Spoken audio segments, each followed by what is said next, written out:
मित्रांनो, भूतान हा जगातील असा देश आहे, त्याला वाटतं की आपल्याकडे टुरिस्ट आले नाहीत पाहिजेत. तर मित्रांनो, मी आहे भूतानमध्ये आणि मी आलो आहे पॅशन प्रो गाडीवर भूतानला, ते पण बारामती महाराष्ट्र MH42. पाहू शकताय तिथनं आलेलो आहे पॅशन प्रो गाडीवर. तर मित्रांनो, मी असं का म्हणलो की भूतान म्हणते की आमच्याकडे टुरिस्ट आले नाही पाहिजेत, तर कारण मित्रांनो भूताननी नाही वे इतके परमिशन महाग केलेत ना, तर तुम्हाला नाही वे आता मी स्वतः मला भूतानमध्ये फिरायचं म्हणलं तर एका दिवसाला 10,000 रुपये खर्च आहे. जर मला भूतानमध्ये फिरायचं असेल तर मला माझ्या गाडीची दिवसाची 4,500 रुपये भूतान गव्हर्नमेंटला पे करायला लागणार आहेत. माझे स्वतःचे 1,200 रुपये पे करायला लागणार आहेत.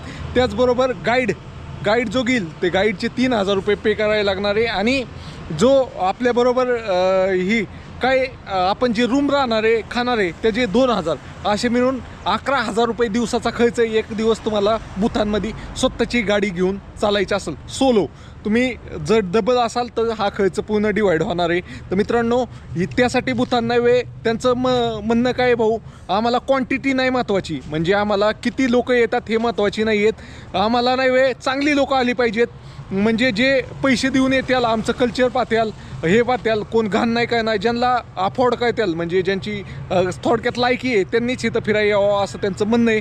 त्यामुळं भूतान हा देश एवढा माग आहे आणि भूतानला वाटतं की आपल्याकडे टुरिस्ट नाही आले पाहिजे, ज्यांची लायकी आहे तेच येतील असं त्यांचं म्हणणं आहे.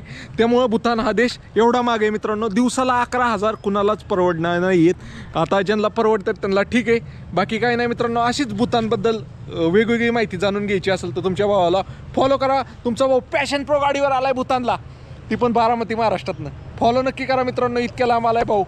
फॉलो केलं ना तर इतके जोश येतो अंगात, अजून लांब दुसऱ्या देशात जायची इच्छा होती. मग चला.